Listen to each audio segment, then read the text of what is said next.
ఇది వినోదం కోసం చేస్తున్నాను. దయచేసి మీరు లైక్ చేసి కామెంట్స్ పెట్టినట్లయితే నాకు ఇంకా మంచివి చేయడానికి ఇంట్రెస్ట్ వస్తుంది. దయచేసి లైక్, కామెంట్ మరియు సబ్స్క్రైబ్ చేయగలరని నా విన్నపం. అందరికీ నా వందనాలు.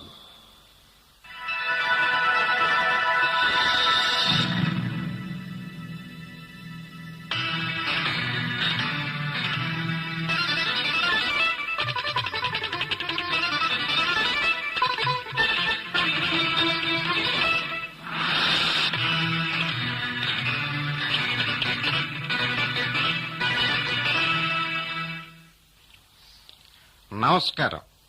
ఈరోజు వార్తలలోని ముఖ్యాంశాలు. ఆంధ్రప్రదేశ్ రాజధాని హైదరాబాద్లోని హుస్సేన్ సాగర్లో బుద్ధ విగ్రహం ప్రతిష్ఠించడానికి తీసుకుని వెళ్తుంటే ఆ బుద్ధ విగ్రహం హుస్సేన్ సాగర్ నీళ్ల మధ్యలో ప్రమాదవశాత్తు మునిగిపోయిన విషయం అందరికీ తెలిసిందే. ఈరోజు ఉదయం ఆ బుద్ధ విగ్రహాన్ని బయటకు తీయడానికి ప్రముఖ చలనచిత్ర నటుడు, సుప్రీం హీరో చిరంజీవి అంగీకరించారు. ఆయన నాయకత్వంలో ప్రముఖ తెలుగు సినీ నటులు, ప్రముఖ రాజకీయ నాయకులు ఆ విగ్రహాన్ని బయటకు తీయడానికి ప్రయత్నిస్తున్నారు. ఈ సందర్భంగా శ్రీ గుమ్మడి గారు శ్రీ అక్కినేని నాగేశ్వరరావు గారితో మాట్లాడుతూ, నాయనా నాగేశ్వరరావు, నీవు ఒక్క క్షణం కూడా ఆలస్యం చేయకుండా హుస్సేన్ సాగర్ లోకి దూకి ఆ బుద్ధ విగ్రహాన్ని బయటికి తీ బాబు. మీకేమండి గుమ్మడి గారు, ఒడ్డున కూర్చొని ఎన్నైనా చెబుతారు. చదికూడు తిన్నమ్మా మొగుడాకలి ఎరుగదని నన్ను హుస్సేన్ సాగర్ నీళ్లలోకి దిగమని అంటున్నారు. ఇది ఏమన్నా బాగుందిటండి? నా ఆరోగ్యం సంగతి అందరికీ తెలిసింది. ఈ నీళ్లలోకి దిగానంటే చలికి గడ్డ కట్టుకొని నిలుకుపోతాను. నా వల్ల కాదు, నేను దిగను. అలా అధైర్యపడక బాబు. సాహసం చేశావంటే నీకు మంచి పేరొస్తుంది. అక్కినేని నాగేశ్వరరావు బుద్ధ విగ్రహాన్ని బయటికి లాక్కొచ్చాడని అందరూ మెచ్చుకుంటారు. దేవదాసు నీళ్లలోకి దూకాడని, బాటసారి హుస్సేన్ సాగర్ లో ఈదాడని అంతా చెప్పుకుంటారు బాబు. గాడిద గుడ్డ అనుకుంటారు, గరం మసాలా అనుకుంటారు. నేను నీళ్లలో నిలుక్కుపోయాక ఎవరేమనుకుంటే నాకెందుకు? గుమ్మడి గారు, ఆ హుస్సేన్ సాగర్ లోకి మీరే దూకండి. పెద్దవారు, మీరీ మాత్రం ధైర్యం చేయాలి. నాకే ఎసరు పెట్టావా నాయనే? ఈ హుస్సేన్ సాగర్ లో చేపల్ని, కప్పల్ని, జలగల్ని చూస్తుంటే నాకు పై ప్రాణం పైన పోతుంది బాబు. నా వల్ల కాదు నాయనే, నా వల్ల కాదు. మీరు అనవసరంగా భయపడుతున్నారు. ఆ చేపల్ని, కప్పల్ని, జలగల్ని, అందులో ఉన్న మొసళ్ళు ఏనాడో తినేశాయి. మీరు నిర్భయంగా నీళ్ళలోకి దూకండి. చాలా బాగుంది నాయనే, చాలా బాగుంది. అందులో మొసళ్ళు కూడా ఉన్నాయా? చాలు బాబు, చాలు. చావు కబురు చల్లగా చెప్పావు నాయనే. ఏమిటండి మీరు అత్తచేడు భయపడతారు? మీ వరకు నేనున్నాను. ఒకవేళ ఏదైనా జరిగితే టెలిగ్రామ్ ఇచ్చి అందరినీ పిలిపించడం, ఫోన్లు చేసి అందరినీ రప్పించడం నేను చూసుకుంటానుగా. బాబు, నీకో నమస్కారం. నేనింకా నీళ్లలో దిగలేదు, చావలేదు. నీవు అప్పుడే టెలిగ్రాముల దాకా పోయావు. ఇదా నీవు వెనక ఉండి చేసే పని? వద్దులే నాయనా, నువ్వే నీళ్లలో దిగు. ఆ టెలిగ్రాముల వ్యవహారం, టెలిఫోన్ల వ్యవహారం నేనే చూసుకుంటాను. గుమ్మడి గారు, ఇది మనిద్దరి వల్ల ఇది వచ్చే పని కాదు గాని ఓ పచ్చేయండి. మీరు మన తెలుగు సినీ ఫీల్డ్ లో ఉన్న సినిమా యాక్టర్లందరూ చందాలు పోగు చేసుకుని నన్ను పెట్టి ఒక పౌరాణిక సినిమా తీయండి. ఆ సినిమా ద్వారా వచ్చే లాభాలతో మునిగిపోయిన బుద్ధ విగ్రహాన్ని బయటికి తీయండి.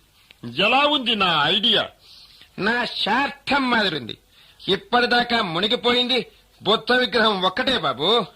నిన్ను పెట్టి పౌరాణిక సినిమా తీస్తే సినీ ఫీల్డ్ మొత్తం మునగాల్సి వస్తుంది నాయనే. అయినా నీకున్న పాత కచ్చలు తీర్చుకోవడానికి సమయం ఇది కాదు బాబు. గుమ్మడి గారు, గట్టిగా అరవ్వాకండి. అదుగో చూడండి, మన జేమ్స్ బాండ్ హీరో కృష్ణ గారు ఇటే వస్తున్నారు. చిన్నగా ఆ మాట ఈ మాట చెప్పి హుస్సేన్ సాగర్ లోకి కృష్ణ గారిని తెచ్చుదాం. ఏమంటారు? ఇది చాలా బాగుంది బాబు.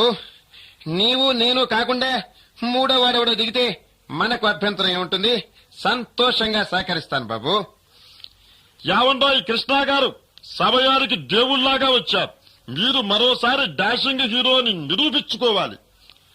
ఈ హరికథలన్నీ నాకెందుకు గాని విషయం ఏమిటో ఒక్క మాటలో అర్థమయ్యేట్లు చెప్పండి నాగేశ్వరరావు గారు.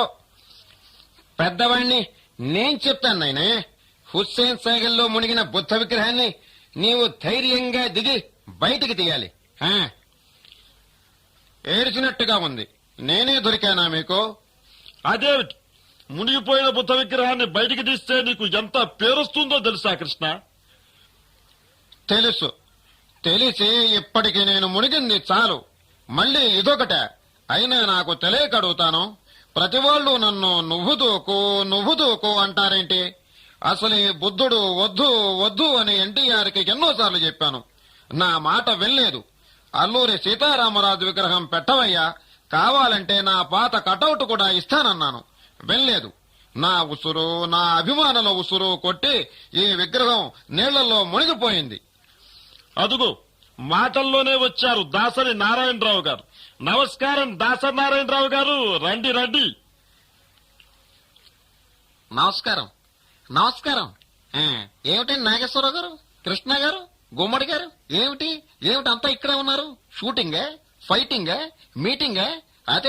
అదేనయ్యా, మీ ముగ్గురు కలిసి మీటింగా? మీ ముగ్గురు మీద షూటింగా? మీ ముగ్గురులోనూ ఫైటింగా? అబ్బే, అదేమీ కాదయ్యా. హుస్సేన్ సాగర్ లో బుద్ధ విగ్రహాన్ని ఎలా బయటికి దిగాలని తలకాయలు బద్దలు కొట్టుకుని ఆలోచిస్తూ ఇక్కడున్నాను నాయనా. గుమ్మడి గారు, అస్సలు మీకెవరికి తలకాయ లేదయ్యా? అదేమిటి బాబు, కొత్త విషయం చెప్పావు. మాకెవరికి తలకాయ లేదా? అస్సలు మీకు తలకాయ లేదయ్యా. ఇంత చిన్న విషయానికి ఇంత చెడ్డ ఆలోచించాలా? Simple finish. బుద్ధ విగ్రహం హుస్సేన్ సాగర్ లో ఉంది. మునిగిపోయి ఉంది. లోతుగా, బాగా లోతున మునిగిపోయి ఉంది. అవునా? అవునయ్యా, అవును. అది అందరికీ తెలిసిందేగా. ఆగవయ్యా, వినవయ్యా. అసలు బుద్ధ విగ్రహం పొడవెంత? హుస్సేన్ సాగర్ వెడల్పెంత? హుస్సేన్ సాగర్ లోతెంత? ఈ పొడుగు, ఆ వెడల్పు, దీని ఎత్తు, దాని లోతు మొత్తం తెలుసుకొని హుస్సేన్ సాగర్ నీళ్లలో ఒక గొట్టం పెట్టాలయ్యా. గొట్టం పెట్టాలి. ఆ గొట్టానికి ఓ మోటార్ కనెక్షన్ ఇచ్చి ఆ గొట్టం తీసుకెళ్లి విశాఖపట్నం సముద్రంలో పెట్టాలి. అప్పుడు నీళ్ళని విశాఖపట్నం సముద్రంలోకి పోయాక కనిపించేది ఏమిటి? విగ్రహం. ఎలా ఉంది నా గొట్టం వైరిగా? నా పిండాకుళ్ళగా ఉంది. ఇంకా సేపుంటే పిచ్చెక్కెట్లుంది. నైనా, నీకు నీ గొట్టం ఐడియాకి ఒక దండం బాబు. బుద్ధ విగ్రహాన్ని ఎలా బయటికి తీయాలని మతిపోయి మేము చస్తుంటే నీ మాటలతో పిచ్చెక్కిచ్చి మమ్మల్ని అందరినీ ఎర్రగడ్డ మెంటల్ ఆసుపత్రికి పంపించబాక నాయనా. నమస్కారం అండయ్యా నాగేశ్వరరావు గారు. ఏవయ్యా సుత్తివేలు, ఏమిటి ఇలా వచ్చావు? ఈ అవతారం ఏమిటి? ప్యాంటు చొక్కా లేకుండా తడిసిపోయిన ఆ పాత గోచి ఏమిటి? పైగా దానికి ఆ చిల్లులేమిటి? అయ్యా నాగేశ్వరరావు గారు, ఏం చెప్పమంటారు? నా కర్మ. బుద్ధ విగ్రహాన్ని బయటికి దిద్దామని నేను, మీ అబ్బాయి నాగార్జున, రావు గోపాలరావు ముగ్గురావు కలిసి నీళ్లలోకి దిగామండయ్యా. దిగేటప్పుడు ఒంటి మీదున్న ప్యాంటులు, చొక్కాలు, ఉంగరాలు, వాచీలు ఒడ్డునే పెట్టి నీళ్లలో దిగామండయ్యా. బుద్ధ విగ్రహం దొరకలేదు గాని బయటకొచ్చి చూస్తే అవన్నీ ఎవడో దొంగ కాజేసుకొని వెళ్ళాడు. అందుకే ఈ విధంగా గోచీ పెట్టుకొని తగలడ్డాను.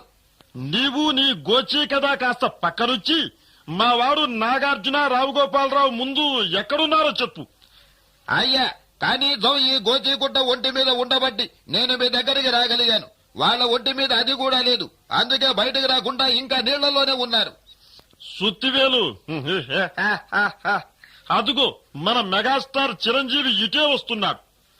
అయ్యా చిరంజీవి గారు, మీరు చిరు సాహసం చేసి మన సినీ వీళ్ళు పరువుగా పాడాలి. మీరు తప్పితే ఎవరు దిక్కులేదు. రా సుత్తివేలు లే. ఏమిట్రా ఈ గోచి ఏమిటి? ఈ అవతారం ఏంటి? ఈ హుస్సేన్ సాగర్ ఒడ్డున పోతున్నే ఈ పంచాయతీ ఏమిటి? ఏముందండి అయ్యా, హుస్సేన్ సాగర్ లో బుద్ధ విగ్రహం పడిపోయింది. మీరు సాహసం చేసి నీళ్లలోకి దూకి ఆ బుద్ధ విగ్రహాన్ని బయటికి తీయాలండి అయ్యా.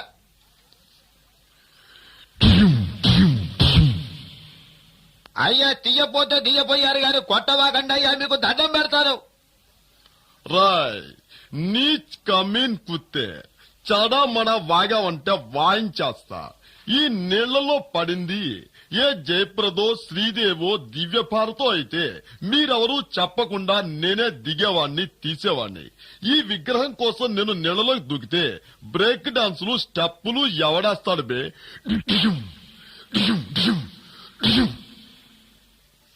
నాయన చిరంజీవి, తీయపోతే తీయపోయావు గాని చావు దెబ్బలు మాత్రం కొట్టమాకండయ్యా. అలా మర్యాదగా దారికి రా. పిచ్చి పిచ్చిగా వాగావంటే చేయి చూసావుగా ఎంత రఫ్ గా ఉందో, రఫ్ ఆడించేస్తా. ఏమిటయ్యా చిరంజీవి ఈ ఆవేశం? సుత్తివేలుని నీ ఇష్టం వచ్చాడు కొడుతున్నావు. అతని ఒంటి మీదున్న ఆ గోచీ కాస్త ఊడిందంటే మనం కాస్త హుస్సేన్ సాగర్ లోకి దూకాలి. ఆలోచించు. ఆ నీళ్లలో ఉన్నది శ్రీదేవే, దివ్య భారతే అనుకొని కాస్త ఆలోచించు.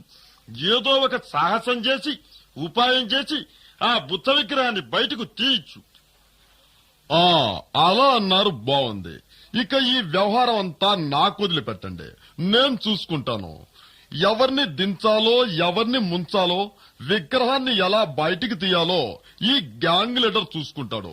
ఈ తతంగం మొత్తానికి నాయకత్వం వహిస్తాడు. ఓకే? గ్యాంగ్ లీడర్ స్వయంగా పూనుకుంటే గాలితో ఉందండి అయ్యా.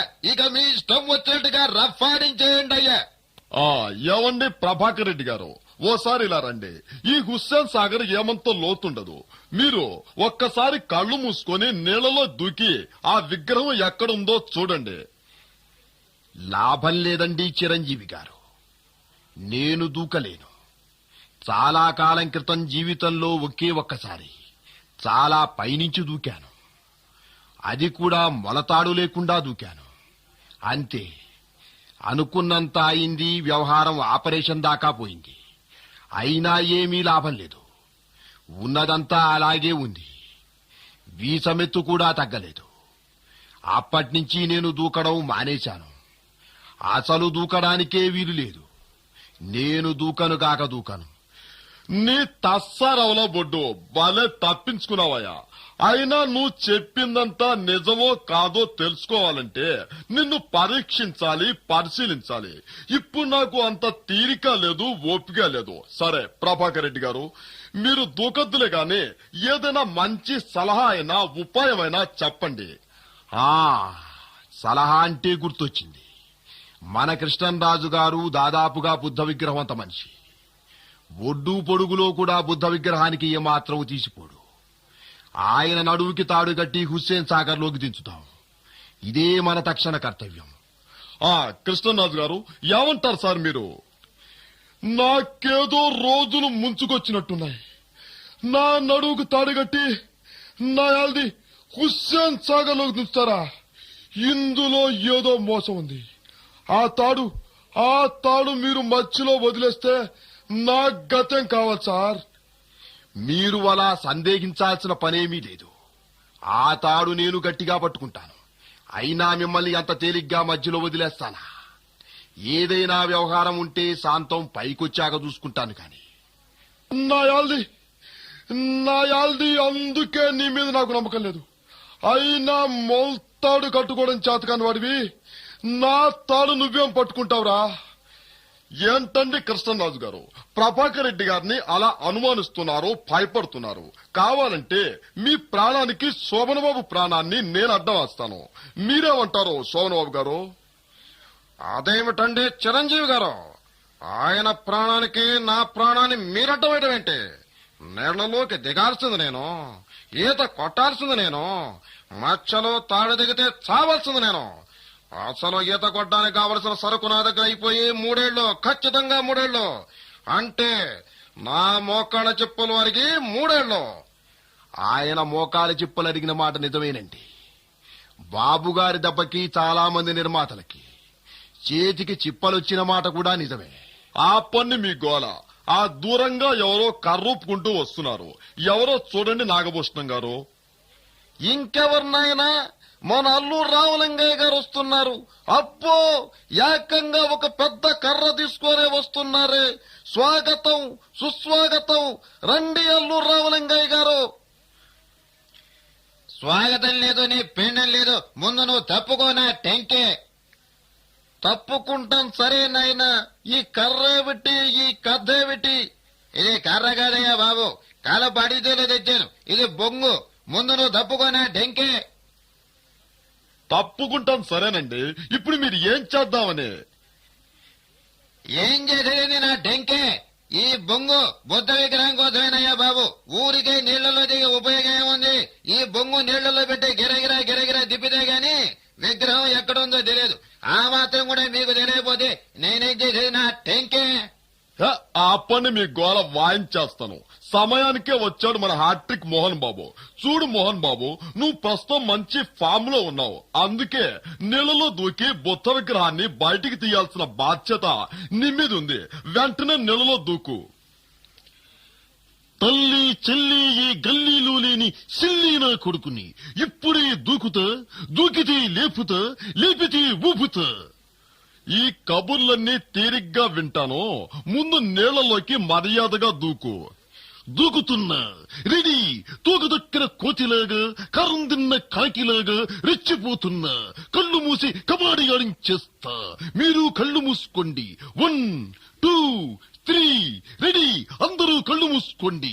నేను కూడా కళ్ళు మూసుకొని దూకుతున్నా. సత్యంరా బాబోయ్, నా టెంక బయలింది.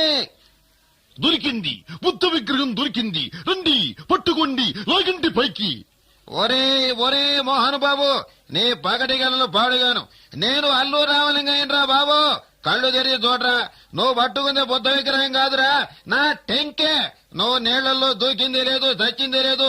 ఒడ్డున నుంచురా నన్ను గట్టిగా వాటేసుకున్నావు. ఏంది నువ్వు లేపేది ఊపేది? నా టెంకే.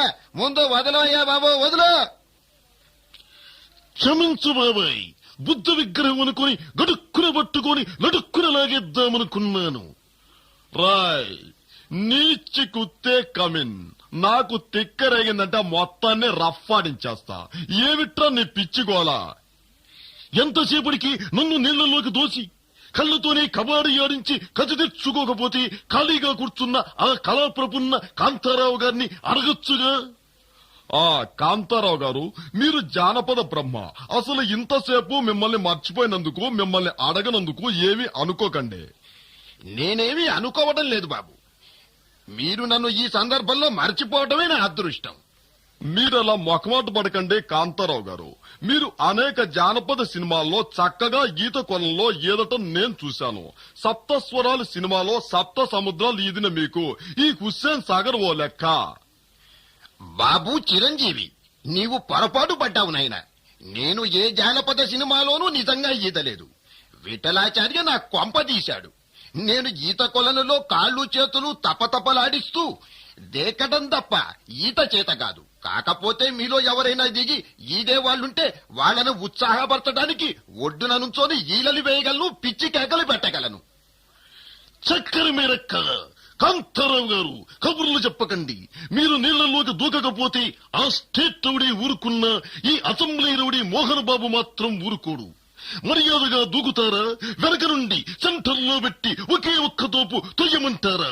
అసలే తల్లి చెల్లి ఏ గల్లీలో లేని సిల్లిరా కొడుకుని నేను. నీకేం పోయే కాలం పుట్టిందిరా మోహన్ బాబు. నీళ్లలోకి దూకమని నా వెంట పడ్డావు. ఏదో 10 మంది నది ఒడ్డున చేరారు, మందు పార్టీ చేసుకుంటున్నారనుకొని ఆశపడి ఇక్కడికి వచ్చాను. 4 గ్లాసుల్లో మిగిలిన 4 బ్రాందీ చుక్కలు కలిపితే ఒక పెగ్గు కాకపోతుందా? 4 ప్లేట్లలో వెతికితే ఒక చికెన్ ముక్క దొరక్కపోతుందా అని అనుకున్నానే గాని ఇలా బలవంతంగా నీళ్లలోకి దోస్తారని అనుకోలేదు. నువ్వు నోరుమయ్యరా గత్తర్నాయాల. ఏవండి చిరంజీవి గారు, మా గురువు గారు రావుగోపాలరావు గారు, మన తమ్ముడు నాగార్జున ఇటే వస్తున్నారు. ఈ సత్తునాయాల్ని ఒక తన్ను తన్ని వాళ్ళిద్దరినీ ఓ పట్టుబట్టండి. ఒరేయ్ మోహన్ బాబు, నీ మాటలన్నీ వింటూనే ఉన్నాన్రా. నాకే టెండర్ పెట్టాలని చూస్తున్నావా? నీ తస్సారవలా బొడ్డు. చూన్నాయనా చిరంజీవి, వీళ్ళెవ్వరూ నీళ్లలోకి దూకేవాళ్లు కాదు, చచ్చేవాళ్లు కాదు. గాని నేను పని చెబుతాను, చెయ్యి. అందరి దగ్గర ముందు చందాలు పోగు చెయ్యి. డబ్బులన్నీ పోగయ్యాక విగ్రహాన్ని ఎలా బయటికి తీయాలో ఉపాయం నేను చెబుతాను. అయితే నా చందా 1,00,000 రూపాయలు ఇస్తాను. ఆహాహా, ఔదార్యమంటే నీదేనయ్యా. శభాష్ చిరంజీవి, శభాష్. చిరంజీవి సుఖీభవ. సరే ప్రభాకర్ రెడ్డి గారు, ఇంతకీ మీరు చందా ఎంత రాస్తున్నారో చెప్పండి.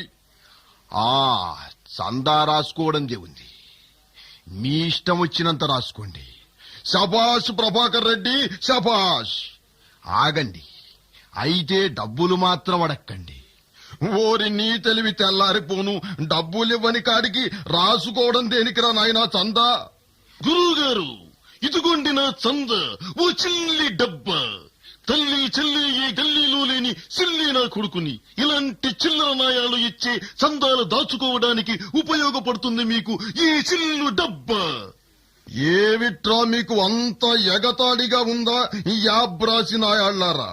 చందాలడిగితే చల్లని రసీదులు రాసుకోమనేవాడొకడు, చిల్లి డబ్బాలిచ్చేవాడు ఇంకొకడు. మిమ్మల్ని డొక్కలో తన్ని డిక్కీలో పడుకోబెట్టాలరా. ఏవయ్యా నూతన ప్రసాదు, నీవైనా ఏవైనా చందా ఇచ్చేది ఉందా లేదా? మీ అంత వాళ్ళు అడిగితే ఈ 101 జిల్లాలకి అందగాడు నూతన్ ప్రసాద్ ఇవ్వకుండా ఉంటాడా చందా? అయితే నా సెంట్రల్ ఐడియాయే వేరు.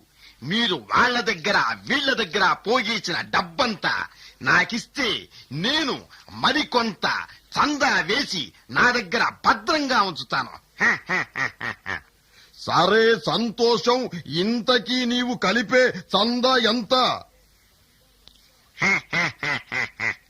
ఒకే ఒక్క రూపాయి కలుపుతాను, అది కూడా బిళ్ళ రూపాయి కలుపుతాను.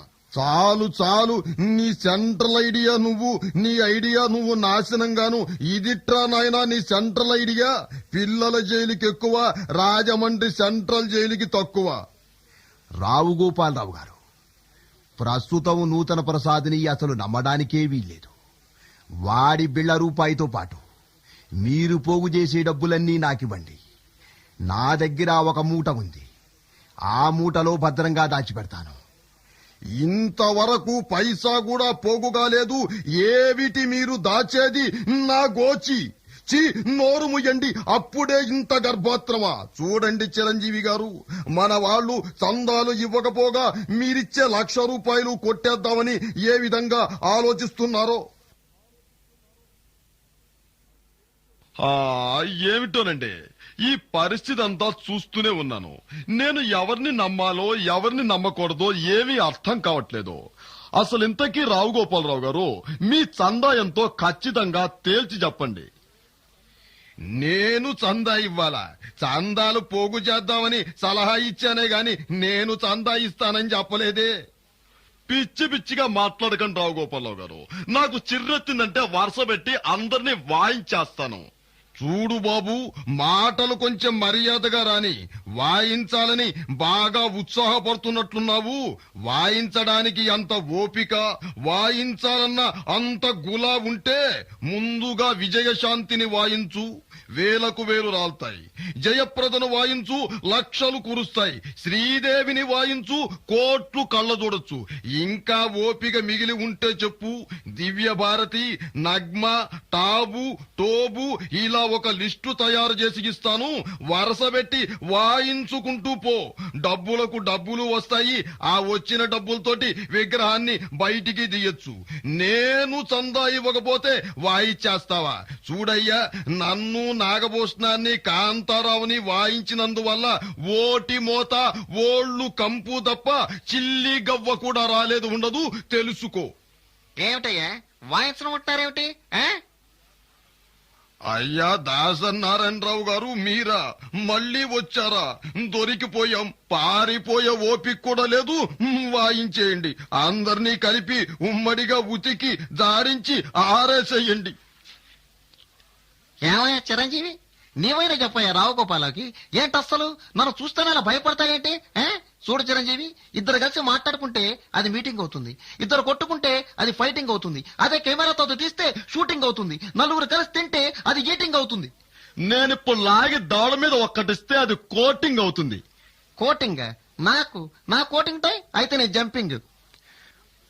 ఆ బాబు చిరంజీవి, ఇందాకటి నుంచి మనం గమనించలేదు గాని నవరస నటన సార్వభౌమ సత్యనారాయణ గారు హుస్సేన్ సాగర్ ఒడ్డునే కూర్చొని ఎంతో దీక్షగా నీళ్ల వైపే చూస్తున్నారు. ఆహా, ఆయన వాళ్ళకం చూస్తే విగ్రహం తీయటానికి అక్కడ కూర్చున్నట్టున్నారు. ఆహాహా, సత్యనారాయణ గారు, ఏమి మీ దీక్ష, ఏమి మీ తపస్సు. మేమెవ్వరం చేయలేని ఈ పని చేయటానికి, బుద్ధ విగ్రహాన్ని పైకి తీయటానికి మీరు పొద్దుటి నుంచి ఈ హుస్సేన్ సాగర్ ఒడ్డునే కూర్చొని దీక్షగా ఆలోచిస్తున్నారా? శబాష్ సత్యనారాయణ గారు, శబాష్. నోరు ముయ్యరా పిచ్చి నా కొయ్య. 3 రోజుల నుంచి విరోచనాలతో చస్తూ చెంబు పట్టుకొని ఈ హుస్సేన్ సాగర్ ఒడ్డున నేను కూర్చుంటే దీక్షేమిటి, తపస్సేమిటి, నీ పిచ్చి గోలేమిటి? విరోచనాలతో చస్తున్నాను, నా పనేదో నన్ను చేసుకొనియ్యి. అలాగే మిమ్మల్ని కదిలించి కంపు చేసుకోవటం నాదే బుద్ధి తక్కువ. మీ పనేదో మీరు ప్రశాంతంగా నిదానంగా నింపాదిగా కానివ్వండి, తొందరేమీ లేదు. కూర్చోండి. అంతరాయం కలిగించినందుకు క్షమించండి. నీ తస్సారావలా బొడ్డు ఇక్కడికి కూడా దాపురించావుటయ్యా శాంతి స్వరూపు. కలర్ టీవీకి ఎక్కువ, బ్లాక్ అండ్ వైట్ కి తక్కువ. ఏది నీ వార్తలు ఇక్కడ కూడానా? క్షమించండి. హుస్సేన్ సాగర్ లో నీళ్లు కుళ్ళి పాడు కంపు కొడుతున్నాయని ఇప్పుడే అందిన వార్త కారణంగా నేను దూకడం విరమిస్తున్నాను. నమస్కారం. గిట్ల చూడు రావు గోపాలరావు, హుస్సేన్ సాగర్ లో పడబడి మన ఇజ్జత్ పూరా కొట్టపోయింది. ఇంతకీ ఏం జరిగిందయ్యా కోట శ్రీనివాసరావు? ఇంకా ఏం జరగాలి బై? మనందరం గీడ ఒడ్డునే కూకున్నామా? ఆ పోరి శ్రీదేవి బుద్ధ విగ్రహాన్ని బయటికి తీసేదానికి హుస్సేన్ సాగర్ లోపలికి దూకేసింది. ఇది నిజమేనాయనా శ్రీనివాసరావు? మీకు అబద్ధం గెట్ల చెప్తాను బై గుమ్మడి గారు. చూడండి శ్రీదేవి చేపలెక్కన గెట్ల గీస్తాందో. అయితే ఇక లాభం లేదు బాబు, నేను దూకుతాను. నాకు ఉత్సాహం ఇప్పుడిప్పుడే కింద నుంచి తరంగాల్లా పొంగుకుంటూ వస్తుంది. నేను క్షణం కూడా ఆగలేను. ఇప్పుడే దూకుతాను. మోహన్ బాబు అడ్డం తప్పుకోవయ్యా. మీరాగండి గుమ్మడి గారు, మీ పొంగును కాస్త గోచీలో వెనక్కిలాగి బిగించండి. అసలు ఆడపిల్లలు ఆపదలో ఉన్నప్పుడు ఆదుకోవడం ఈ అసెంబ్లీ రౌడీకి అలవాటి. బాలకృష్ణ గారు, మీరు నన్ను అని ఉత్సాహపరచండి. ఉరుకుతా, హుస్సేన్ సాగర్ లోకి ఉరుకుతా. ఆహా, నేను ఒప్పుకోను. నేను ససేవిరా ఒప్పుకోను. ఈ మగమగారి మనవడు అశోక చక్రవర్తి నిప్పురవ్వ ఆడపిల్లలు అలా ఆపదలో ఉంటే చూస్తూ ఊరుకుంటాడా? అగహా, నేనే నెలలో దూకుతాను. శ్రీదేవిని ఎడమ చేత్తోటి, బుద్ధ విగ్రహాన్ని కుడి చేత్తోటి పైకి తెస్తాను, అదన కొట్టేస్తాను. అగహా, శ్రీదేవిని నేనుంచుకుంటాను, బుద్ధ విగ్రహాన్ని మా నాన్నగారికి ఇస్తాను. అదిరి పోవాలి. అగహా. ఆ బాలకృష్ణ నువ్వు కాసేపు ఆగవయ్యా. మన అక్కినేని నాగార్జున ఏమిటో ఆవేశంగా ఇటే వస్తున్నాడు. సంగతేమిటో కనుక్కుందాం. నాగార్జున గారు ఏమిటి హడావుడి? కాస్త ఆగండి. ఇది ఆవేశం కాదు రావు గోపాలరావు గారు, ఆవేదన. శ్రీదేవికి ఇచ్చిన మాట కోసం పడే తపన. శ్రీదేవి ఒకసారి నాతో ఏం చెప్పిందో తెలుసా? శివ, నేను ఆపదలో ఉంటే అందరూ నన్ను ఆకలిగా చూసేవాళ్లే తప్ప ఆదుకునే వాళ్లే లేరు శివ. నువ్వే నా పక్కన తోడుగా ఉండాలని చెప్పింది రావు గోపాలరావు గారు. అందుకే నేను కూడా అలాగేనని మాటిచ్చాను రావు గోపాలరావు గారు. మాట. బాబు చిరంజీవి, వింటున్నావుగా? మన నాగార్జున మాటలు. ఇంకా లాభం లేదు. అర్జెంటుగా మన బ్రహ్మానందాన్ని పంపి 4 పూలు తెప్పించు. చెరి 2 పూలు చెవులో పెట్టుకొని విందాం. నాయనా నాగార్జున, నీ డైలాగు సెటప్ మాత్రం చాలా బాగుంది. తెలివొకరి సొమ్మ, తొండపు సుబ్బమ్మ. ఏవండి చిరంజీవి గారు, ఇప్పుడే నాకు కొత్త విషయం తెలిసింది. చెప్పమంటారా వద్దంటారా? అదేదో నానబెట్టకుండా తొందరగా చెప్పవయ్యా బాబు. నీళ్లల్లోకి దూకింది శ్రీదేవి కాదు, నా పిండాకుడు కాదు. మన మాడగాడే చీర కట్టుకుని హుస్సేన్ సాగర్ లోకి దూకాట. ఇదంతా మన నాగభూషణం బాబాయ్ ఆడించిన నాటకం. నాయనా చిరంజీవి, అటు చూడు, మనందరం ఒడ్డునే ఉన్నాం గాని బొబ్బిలి రాజా వెంకటేశు నీళ్లలోకి దూకడం పోయింది, ఈదుకుంటూ ఒడ్డుకు రావడం పోయింది. ఏమిటి తడి బట్టలతోటి కోపంగా ఇటే వస్తున్నాడు? ఆ యావయ్య వెంకటేశు, నీళ్లలోకి శ్రీదేవి కోసం దూకి సరదాగా ఈదుకుంటూ వచ్చావు కదా, ఎందుకు అలా కోపంగా చూస్తున్నావు? నా కోపానికి కారణం ఏమిటో తర్వాత చెప్తాను. నీళ్లలో ఉన్నది మాడగాడైతే శ్రీదేవి దూకిందని అబద్ధం చెప్పిన ఆ దొగ్గ నా కొడుకు ఎవడ్రా? ఆ పరమశివుడికి 3 కళ్ళైతే ఈ అగ్గిరాముడికి 1000 కళ్ళు. అబద్ధం చెప్పిన వాడి అంతు చూస్తాను. అర్థమైంది నాయనా వెంకటేశు, నీ బాధ నాకు అర్థమైంది. నీళ్లలో ఏం జరిగిందో నేను ఊహించగలను. నీళ్లలో ఆ మాడాగాడు ఏం చేసుంటాడో నేను పూర్తిగా గ్రహించగలను. అవునండి రావు గోపాలరావు గారు, ఆ మాడాగాడికి అడుగీత కూడా బాగా వచ్చు. నాకు బాగా అనుభవం. ఆ మాడాగాడితోటి మీ ముష్టి అనుభవాలు కాస్త పక్కనుంచండి బాబు వెంకటేషు. మాకేమీ సంబంధం లేదు. నీళ్లల్లో దూకింది మాడాగాడైతే శ్రీదేవి దూకిందని పుకారు లేపింది మన నాగభూషణం గారే. అవునయ్యా, నేనే పుకారు లేపాను.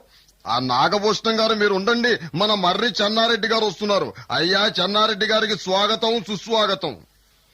ఈ బుద్ధ విగ్రహం నీళ్ళ లోపల మునిగిపోవటం చాలా బాధాకరమైన విషయం. ఈ విగ్రహాన్ని ఎంతో ఘనమైన ఏర్పాట్లతో ప్రతిష్ఠించాలని ఆశపడ్డాం. దురదృష్టవశాత్తు ఇలా జరిగింది. బుద్ధ విగ్రహం నీళ్ల లోపల మునిగిపోవటంలో మా హస్తం ఎంత మాత్రం లేదు. ఆ విగ్రహాన్ని చేయించిన వాళ్ళ చేతులే మంచివి కావు. అందుకే ఇలా జరిగింది. జరిగిపోయిన దాని కథ అలా ఉంచండి. ముందు దాన్ని బయటికి తీసేదానికి మనం ఆలోచన చేయాలి. విగ్రహం కోసం సినీ కళాకారు నీళ్లలోకి దూకటం నాకు ఇష్టం లేదు. అందుచేత రాజకీయ నాయకులే నీళ్లలోపలికి దూకాలి, బయటకు తీయాలి, విగ్రహాన్ని ప్రతిష్ఠించాలి. ఆ ధైర్యం సాహసం ఉన్నటువంటి రాజకీయ నాయకులు ఉన్నారు. వాళ్ళు శ్రీనివాసులరెడ్డి గారు, రాజశేఖర్ రెడ్డి గారు, జనార్దన్ రెడ్డి గారు. వాళ్ళ ముగ్గురు ఎంతో ధైర్యవంతులు. అందుచేత వాళ్ళ ముగ్గురిని నీళ్ళలోపటికి దూకి విగ్రహాన్ని బయటికి తీయవలసిందిగా కోరుతున్నాను. ఇందులో నాకు ఎలాంటి రాజకీయ ఉద్దేశము లేదు. నేను రాజస్థాన్ వెళుతున్నాను. సెలవు.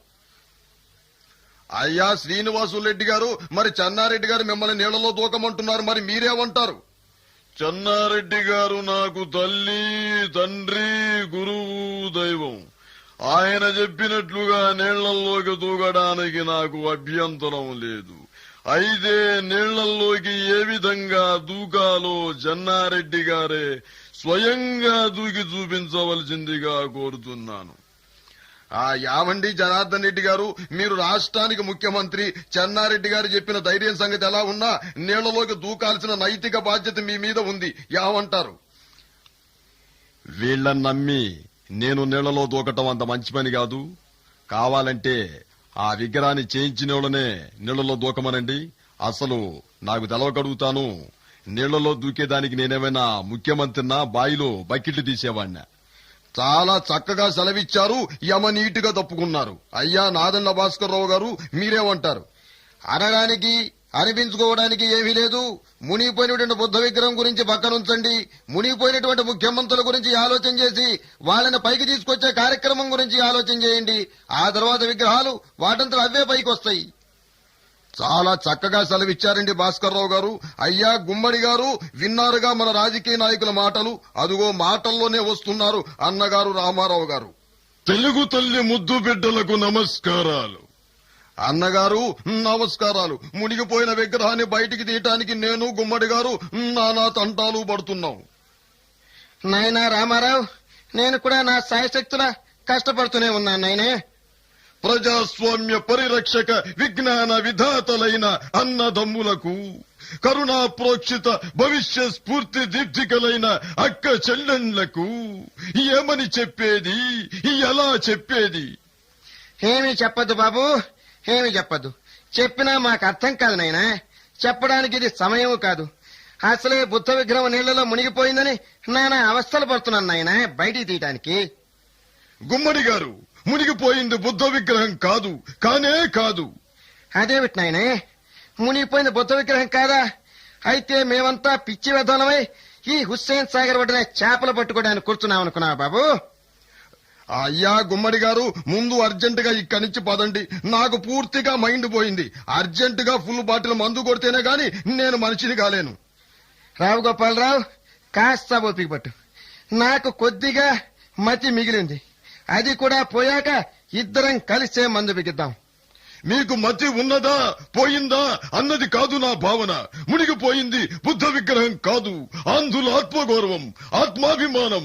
మునిగిపోయిన ఆత్మాభిమానాన్ని, ఆత్మగౌరవాన్ని వెలికి తీయాలంటే బుద్ధ విగ్రహాన్ని పెకలించాలి, పైకి తీయాలి, ప్రతిష్ఠించాలి.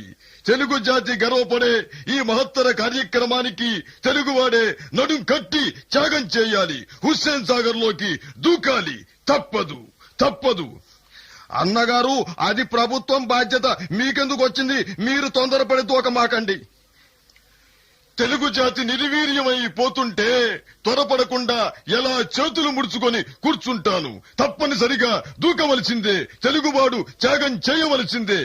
అన్నగారు, మీరు ఊరుకోండి, తొందరపడవాకండి. నిదానంగా ఆలోచిద్దాం. ప్రమాదకరమైనటువంటి ఇటువంటి త్యాగాలకి మీరు పాల్పడవద్దు. అయ్యయ్యో మీరు ఆవేశపడకండి, దయచేసి మీరు దిగద్దు, నా మాట వినండి. తప్పదు తప్పదు, దూకవలసిందే. ముమ్మాటికి తెలుగువాడు త్యాగం చేయవలసిందే. నన్నెవ్వరూ ఆపకండి. ఒక్క తెలుగువాడు చేసే ఈ త్యాగం 6 కోట్ల ఆంధ్రులకు ఇనుమటించిన ఆత్మగౌరవం. నన్నాపకండి, నన్నాపకండి. అదేమిటి నాయనా బ్రహ్మానందాన్ని నీళ్ళలోకి దన్నావు? చెప్పానుగా తెలుగువాడి త్యాగం తప్పదని. ఇదెక్కడి కర్మండి బాబు, తెలుగువాడి త్యాగం అంటే మీరేదో దూకబోతున్నారనుకొని కంగారు పడి పిచ్చి వెదవల్లాగా అడ్డుపడ్డాం. పాపం ఆ బ్రహ్మానందాన్ని నీళ్ళ లోపలికి దన్నేసి తెలుగువాడి త్యాగం అంటారేంటండి? బాగుంది, ఇటువంటి త్యాగాలు తెలుగువాడికి కనువిప్పు కలగాలి. బాగుంది, చాలా బాగుంది. నాయనా రావు గోపాలరావు, ఇక పద. అన్నగారి త్యాగం దెబ్బకి శాంతం మతిపోయింది.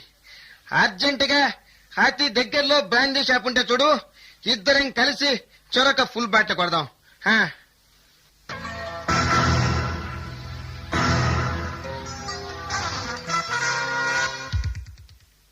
అది ఒక పల్లెటూరి ఆసుపత్రి వాతావరణం. అక్కడ ఉన్నది ఇద్దరే ఇద్దరు. ఒకరు తెలుగు సరిగ్గా రాని డాక్టర్ మార్కండేయులు, ఇంకొకరు తెలుగు భాషను తన ఇష్టం వచ్చినట్టు మాట్లాడే కాంపౌండరు సూది మందు సుబ్రహ్మణ్యం. వచ్చే పోయే పేషెంట్లు, వాళ్ల జబ్బులు, సుబ్రహ్మణ్యం వైద్యం. ఓ నవ్వు పుట్టించే ఈ సన్నివేశాన్ని మీరు వినండి. వరస వరస 9ంటికే అంత తోసుకోవాల్సిన పని లేదు.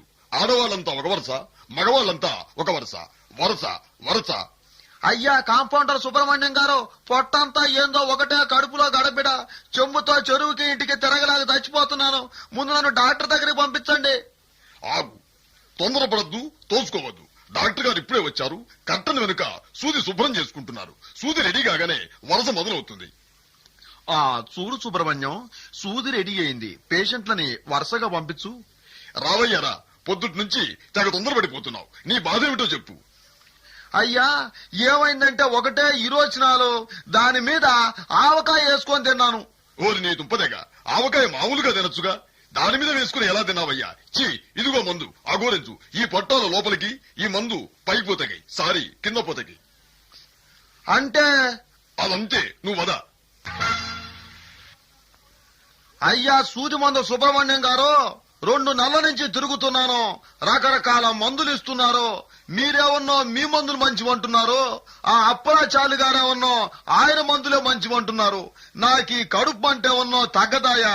ఇంతకీ ఎవరి మందులు మంచివో ఏమిటో నాకేమీ అర్థం కావట్లేదు. తొందరెందుకు సుబ్బారావు? ఒక్క వారం రోజులు ఓపిక పడ్డు. ఎవరి మందులు మంచివో రేపు శవపరీక్షలో తేలిపోదు. డాక్టర్ గారు, నీరసం అండి, నీరసం, ఒకటే నీరసం. 3 పూట్ల 3 కంచాలు తిన్నా ఒకటే నీరసం అండి. చూడమ్మా, అంత నీరసంగా ఉన్నప్పుడు అడ్డమైన చెత్త తినకపోతే ఏ పండ్లో పొలాలో తినచ్చుగా. రోజు 2 బత్తాయిలు రసం పిండుకొని తాగొచ్చుగా. అవి పిండుకునే ఓపికే ఉంటే ఈ తిప్పలెందుకండి? చూడమ్మా, ఓ మంజి, రోజు 2 బత్తాయిలు మంచి సైజున్నవి, నిగనిగలాడేవి తెప్పించి మీ ఆయన చేత చక్కగా పిసికించుకుని శుభ్రంగా తాగు. నీరసం గిరసం దెబ్బకి దిగిపోతుంది. తొందరపడద్దు, తోసుకోవద్దు. వరస వరస. రామ్మారా, నీ దబ్బేమిటి? ఓ అదా, పద. నీకు సూది మందు వేయాల్సిందే, లోపలికి పద. అబ్బా అబ్బబ్బా, ఇదేం సుదయ్య బాబు, మంటెక్కిపోతేను. ఏమిటి, నీకింతవరకు సూది వల్ల? లేదండి, ఇదే మొదటిసారి. అత్తా చెప్పు. మొదటిసారి సూది వేయించుకుంటే ఎవరికైనా మంట తప్పదు. ఇవాళ చెమచమగా ఉంటుంది, రేపు చురచురగా ఉంటుంది, 3వ రోజు అదే అలవాటయ్యి ముచ్చటవుతుందమ్మా. అయ్య బాబోయ్, 3 రోజులా? అవునమ్మా, నీ డబ్బుకి 3 రోజులు వరుస పెట్టి సూది వేయాల్సిందే. అది కోర్సు, 3 రోజుల కోర్సు. తొందరపడద్దు, తోసుకోవద్దు. వరస వరస. రామ్మ, నీ బయటిదా, ఏమిటి నీ అవస్థ? ఈ కొత్త డాక్టర్ గారికి సూది వేయడమే చేత కాదు. అదే పాత ఆయన అయితే ఎంత చక్కగా వేసేవాడు. చూడమ్మా, ఈ డాక్టర్ గారు కొత్త, సూది వేయడంలో అనుభవం తక్కువ. పాత అయినా మంచి అనుభవజ్ఞుడు. కొన్ని వేల మందికి వెనక ముందు చూడకుండా సూదేసినవాడు. ప్రతి విషయంలోనూ అనుభవజ్ఞుడికి కొత్తవాడికి తేడా ఉన్నట్లే ఈ సూదేయడంలో కూడా తేడా ఉంటుంది. కొన్నాళ్ళు పోతే ఈయనకి అనుభవం వస్తుంది, చక్కగా సూది వేస్తాడు. నాది హామీ. అప్పటిదాకా కాస్త ఓర్చుకో తల్లి, ఓర్చుకో. తొందరపడద్దు, తోచుకోవద్దు. వరస వరస. చూడండి కాంపౌండర్ గారు, ఆ అబ్బాయి అమ్మాయి ఇద్దరు కలిసి ఒకటేసారి డాక్టర్ గారి గదిలోకి వెళ్ళారండి. పోనీ బాబు, వాళ్ళిద్దరిది ఒకటే తప్పు, ఒకటే సూది, ఒకటే మందు. అదేమిటి సార్? అదంతే బాబు. వాళ్ళిద్దరికి జనక పాయలు బాజే. తొందరపడద్దు, తోసుకోవద్దు. వరస వరస. సుబ్రహ్మణ్యం, సుబ్రహ్మణ్యం, నిన్నటి నుండి నాకు ఒకటే జ్వరమయ్యా. సూది మందు వేయించుకుందామని ఆచార్యుల గారింటికి వెళ్ళానా, ఇట్లా చూద్దును కదా ఆయన సూది వంకరగా ఉంది. ఎన్నాళ్ళ నుంచి వాడకుండా ఉంచాడో ఏమో, తుప్పు బట్టి అసహ్యంగా ఉందనుకో. దాంతో భయం పుట్టి ఇలా నీ దగ్గర పరిగెత్తుకుని వచ్చాను. చూడమ్మా చూడమని, సూది వంకరున్నంత మాత్రాన ఇంత భయపడవలసిన పనిలేదమ్మా. వంకరగా ఉన్నా వాడిగా ఉన్నా సూది సూదే తల్లి. మందు లోపలికెక్కడం ప్రధానం గాని సూది వంకర కాదమ్మా. ఆ లెక్కకొస్తే నా సూది వంకర సూది. అయినా నా దగ్గర ఎంతమంది నిర్భయంగా వేయించుకుంటున్నారో చెప్పు సూది. పిచ్చిదానా, పిచ్చి పిచ్చి సందేహాలతో సూది మందుకు భయపడితే జీవితంలో చాలా దెబ్బతింటావు తల్లి. పట్టు పట్టమ్మా పట్టు. అయ్యో అయ్యో, కాసేపాగవయ్యా సుబ్రహ్మణ్యం. సమయానికి అదే నువ్వు సరిగ్గా సూదేసే సమయానికి కరెంటు పోయింది. అంతా చీకటి. కాసేపాగు చేద్దువు గాని. అయ్యయ్యో పిచ్చి తల్లి, ఎవరమ్మా మీకు ఇవన్నీ చెప్పేది? చీకటైనంత మాత్రాన సూది గడ్డమేమిటి? పిచ్చి పిచ్చి భయాలు అపోహలు మానుకో. అసలు అనుభవకుడైన పనివానికి, అదే నాలాంటి కాంపౌండర్కి చీకటేమిటి వెలుతురేమిటి? వెలుతుల్లో వేసినంత చక్కగా చీకట్లో కూడా వేయగలను. ఎంతో మందికి ఎన్నో సూదులు వేసి వేసి ఆటోమేటిక్ అయిపోయిందమ్మా. అదే అంటే జనకి పాయలు బాజే. పట్టు. వరస బాబు వరస. తొందరపడద్దు, తోసుకోవద్దు. వరస వరస.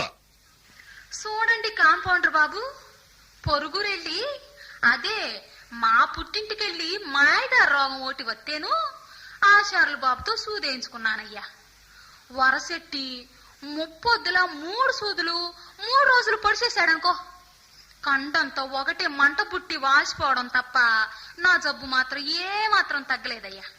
అందుకని మీ దగ్గరకు వచ్చాను. చూడమ్మా, గుడ్డెద్దు చేలో పడ్డట్టు వరస పెట్టి సూదులేసినంత మాత్రాన వాచి మంట పుట్టడం తప్ప జబ్బు మాత్రం నయం కాదు. సరైన మందు సరైన మోతాదులో వేస్తే ఒకే ఒక సూది ఎంత జబ్బైనా జనక పాయలు పాయే. ఇవాటికి ఆసుపత్రి మూసేస్తున్నాం. సెలవు.